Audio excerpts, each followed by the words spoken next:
Moment zen ce week-end à la Villette à Paris. Le yoga fait son festival durant 4 jours. L'occasion de s'initier à cette discipline pour une rencontre avec soi-même, de mettre votre mental au repos. Une pratique adoptée par 1,5 million de Français et introduite dans le pays après la Seconde Guerre mondiale.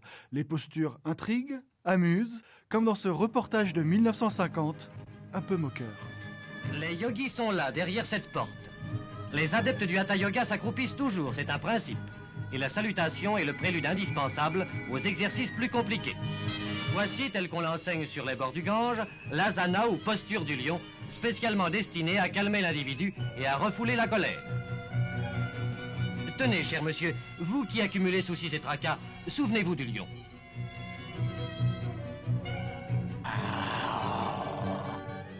Posture du cobra, de l'arbre, du lotus, du guerrier, la télé s'en délecte.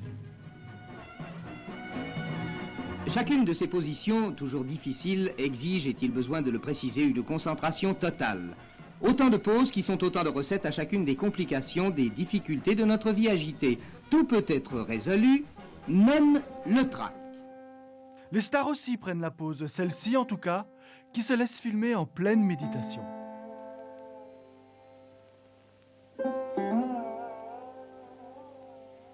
La pratique a été introduite par cet homme, un ami indien des époux Dolto, Sri Mahesh, un document rare de 1962. Le yoga est une technique pour obtenir un certain contrôle de soi-même. Le yoga, ça veut dire aussi vivre en harmonie à soi-même. Le yoga connaît un nouveau boom dans les années 2000.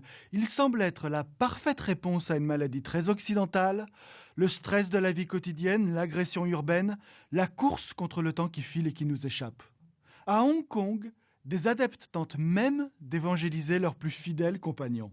Les exercices traditionnels du yoga sont adaptés aux animaux avec, du côté des chiens comme des maîtres, une grosse préférence pour Shavasana, la posture du cadavre. L'Occident décline le yoga à toutes les sauces. Qui se laisse faire? La vertu de la souplesse.